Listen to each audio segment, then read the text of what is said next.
Greetings and welcome to the Transform Podcast. It is Wednesday, March 30th, 2022, and you are listening to episode 46, and I'm your host, Christopher Anastasio. So I hope you guys are doing well. Hope you guys are having a great week so far. Can't believe we're really close to entering the month of April.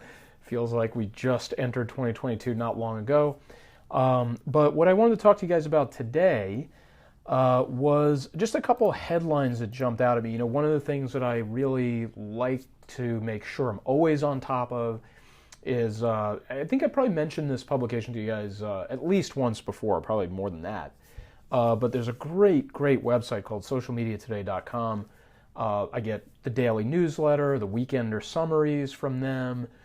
They cover the entire gamut of news in the social media space.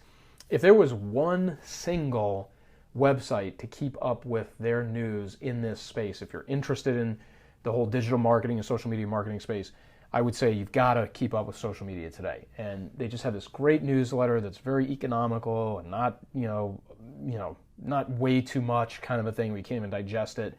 It just really clearly segments out the different articles that they have on the different platforms and different news in this space.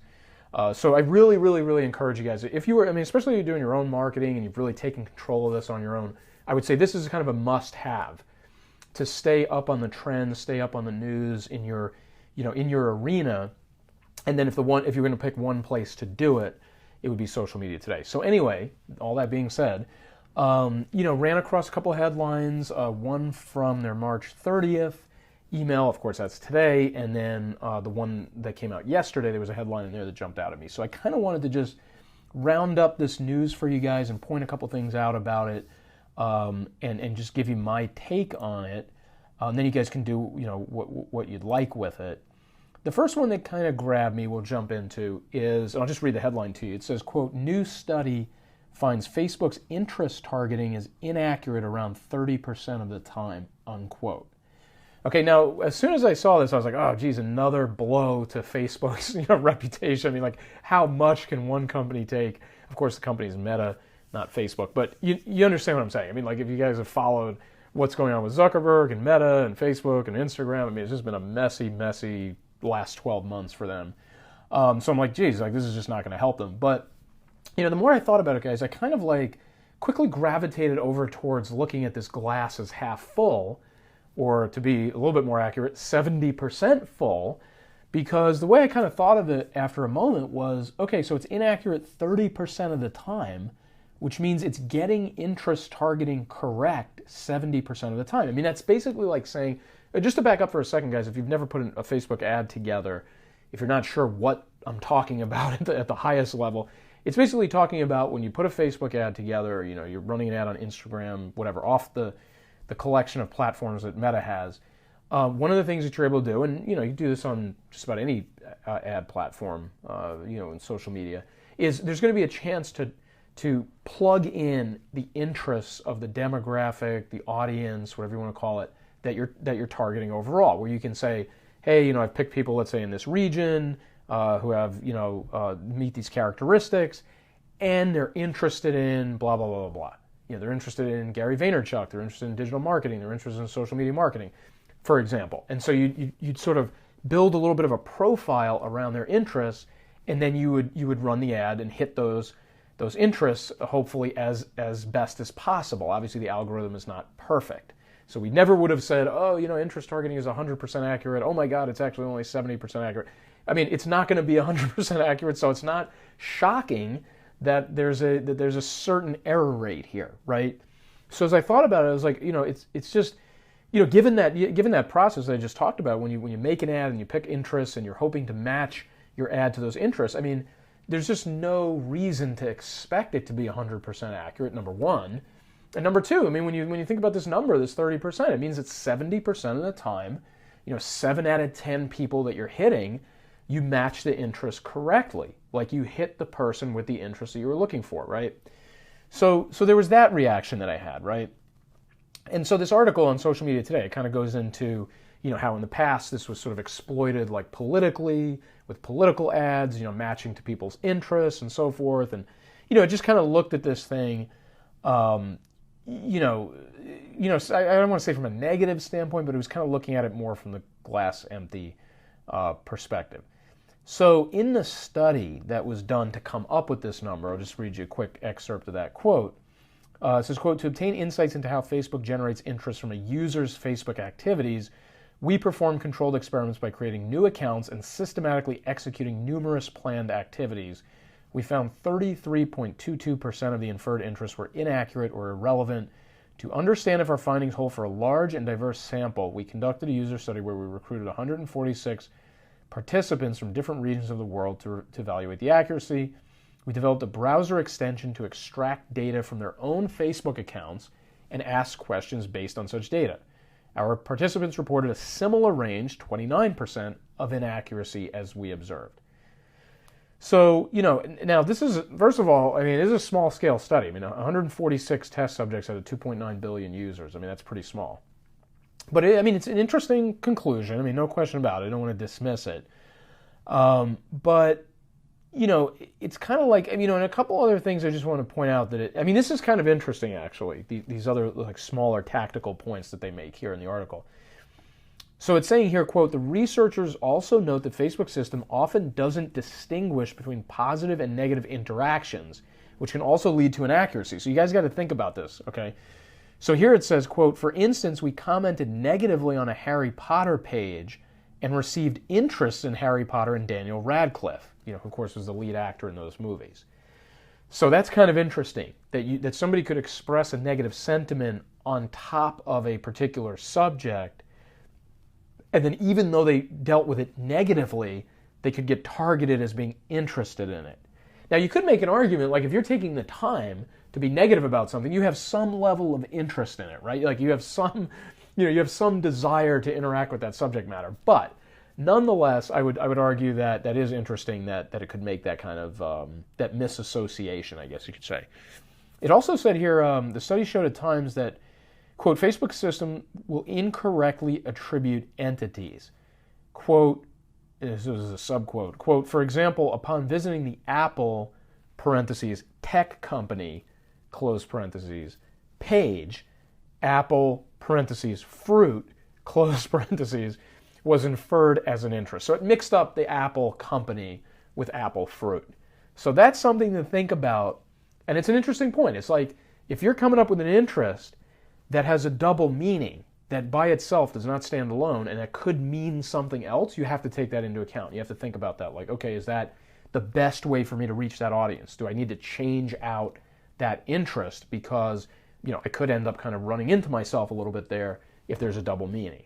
Okay, so I think, I don't want to bore you guys with quote this entire article. I think it's worth looking at and reading for yourself. Again, if you're running ads, if you're thinking about running ads, if you run ads on Facebook, if you run ads anywhere, if you do LinkedIn, if you do whatever platform, it's just interesting to kind of gather these sort of data points about, how these algorithms are not perfect. You can't expect them to be perfect. And I really think, to be honest with you, that when you think about like, okay, I can target people in a Facebook ad and 70% of them are going to be pretty relevant to what I'm targeting, versus let's really dial the clock back and say like sticking a billboard by the side of the road and 90% of the drivers going past don't care about what's on that billboard. It's a real leap forward. So I actually, like, by the time I was done reading this, I actually see this as in some ways a positive for Facebook, even though I don't think it was necessarily intended to convey that. So just kind of wanted to say that, definitely I encourage you to read the entire article. I don't want you to just go off of what I'm telling you here. There's some other interesting stuff in here about, using lookalike audiences and how Meta's kind of working on this little situation, whatever you want to call it. So yeah, check that out, guys. It's actually, so Andrew Hutchinson published it actually on March 28th, and it showed up in the March 29th email from Social Media Today. But if you just Google or you go to Social Media Today and you look up the Facebook targeting 30%, you should get it. So that was the first headline I want to mention to you guys. The second one that jumped out at me, and I'm kind of excited about this for the Twitter account that I run, and just broadly speaking for entrepreneurs and people, kind of using Twitter for business purposes or professional purposes, is that on March 29th, yesterday, and then showed up in today's email, Social Media Today published an article that said, quote, Twitter's professional accounts are now open to all users, unquote. So the professional profiles option that they've been testing and using in a limited capacity with certain users has now come out for everybody. So everybody can convert their Twitter account to a business account. Now, in the article here on Social Media Today, I was actually kind of a little teensy bit frustrated by this because I couldn't find what you're able to do with the professional dashboard, like what features and what specific insights it's going to give you. But if it's anything like, if you guys have used, like, let's say, if you guys have used like the Instagram professional profile and seen like what that looks like, and it gives you some charts and some data tracking that you can do in there, and like checking on your audience and stuff like that, who's interacting with your posts, whatnot. If it's anything like that, it's going to be useful. It's going to give you useful insight. It's going to give you data that you can orient off of. So it's super exciting if it's anywhere in that ballpark, and I just can't imagine it wouldn't be. So there's that, but I would have much rather been able to tell you guys exactly what features you're going to be able to extract from it. But the interesting thing is there's some criteria you have to meet, like you can't have been violating Twitter rules, and you have to have a complete profile, and you have to be authentic in that profile. I don't know if that means your face needs to be there. I don't think it means that. I think it just means you can't be copying somebody else as like a celebrity or some other known brand or whatever. So they have to just make sure you're not doing stuff like that. Like you have a fan account or a parody account, that's not going to give you a path to a professional profile. So you have some hurdles you have to clear, but they should be pretty simple. And then just to do it, at the end of the article, I won't read them back to you guys, but it just shows you, excuse me, how to set up the account. So there's just a series of steps that you follow when you're inside your profile, and you get everything kind of squared away there, and you can then convert your Twitter over to a professional account.